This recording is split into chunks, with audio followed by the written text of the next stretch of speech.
칠대째 꺼뜨리지 않은 불. 옛날에는 불을 퍼 귀히 여기고 소중히 다루었습니다. 그래서 집집마다 불씨를 꺼뜨리지 않고 잘 간수하려고 무척 애를 썼습니다. 이러한 시절에 어떤 곳에 칠대나 불씨를 꺼뜨리지 않고 이어오는 집이 있었습니다. 이 집에서 새 며느리를 맞이해서 사흘 만에 부엌으로 들여보낼 때 시부모는 새아가, 이 불씨는 오늘부터 네가 맡아라. 이 불씨는 칠대 할아버지 때부터 한 번도 꺼뜨리지 않고 오늘날까지 이어내려온 소중한 불씨이니 그리 알고 잘 간수하여라. 만일에 불을 꺼뜨리든지 하면 우리 집 자손 노릇을 못할 사람이니 그때는 이 집에서 쫓겨날 줄 알아라. 하고 단단히 일러두었습니다.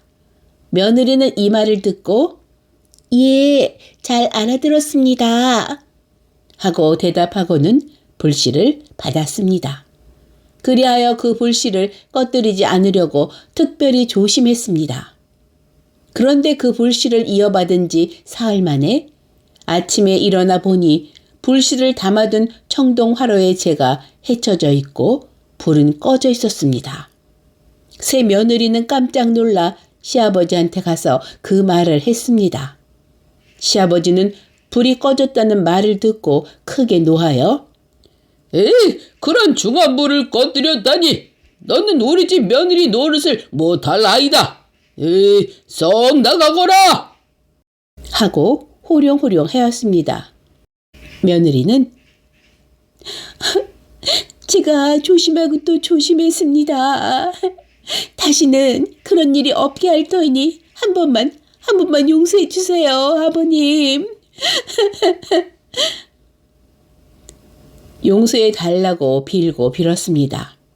시아버지는 그 말을 듣고 불을 새로 일궈주며 잘 간수하라고 했습니다. 그런데 다음날 아침에 일어나 보니까 불씨는 또 꺼져 있었습니다. 화로에 불이 헤쳐져 있는 것을 보니 불이 저절로 꺼진 것이 아니고 누가 일부러 죽여놓은 것 같았습니다. 문은 꼭 걸려 있었고 누가 들어왔다 간 흔적도 보이지 않았습니다. 이상하기도 하다. 분명 누가 날 못살게 심술 부리는 것이로구나. 그 심술 부리는 놈이 어떤 놈이람? 이렇게 혼자 중얼거리며 시아버지한테 가서 불이 또 꺼졌다고 말했습니다. 시아버지는 그 말을 듣고 이번에는 더욱 화를 내며 에이, 이거 안 되겠다. 너는 우리 집 사람이 못될 아이다. 한 번도 아니고 두 번씩이나 불을 꺼뜨리다니. 오늘로 당장 친정에 보낼 테니 서럽다 말고 썩 가거라. 하고 아주 딱 잘라 말했습니다. 며느리는 자기의 부주의로 불을 꺼뜨린 것이 아니고 누가 일부러 꺼뜨린 것 같다고 말하며 한 번만 더 봐주시면 다시는 불을 꺼뜨리지 않겠다고 빌고 빌었습니다. 이러고 보니 시아버지도 할 수 없어 더 이상 말하지 않고 다시 불을 일구어 주었습니다. 며느리는 그 불을 받아서 더 잘 일구어서 화로를 부뚜막 위에 올려놓고 그날 밤에 자지 않고 물독 뒤에 숨어서 지켜보았습니다. 졸려. 그래도 이번에는 그 불도둑을 꼭 잡고 말 거야. 안 돼. 한밤중에 지나고 새벽녘쯤 되니까 한 서너 살쯤 되어 보이는 벌거벗은 동자 하나가 어디선지 뛰어들어오더니 아궁이 속의 불을 뒤져 헤치고 또 부뚜막이에 놓인 청동 화로의 불도 헤쳐서 끄고 있었습니다. 며느리는 이것을 보고 뛰어나가서 그 발가벗은 동자를 붙잡으려 했습니다. 그랬더니 동자는 날쌔게 뛰어서 문 밖으로 도망쳐 버렸습니다. 며느리는 이놈 봐라. 네가 어디로 도망칠 테냐? 하면서 뒤쫓아 달렸습니다. 동자는 잡힐 듯 하며 도망갔습니다. 며느리는 요놈 거기 섰거라 요놈 하며 뒤따라갔습니다.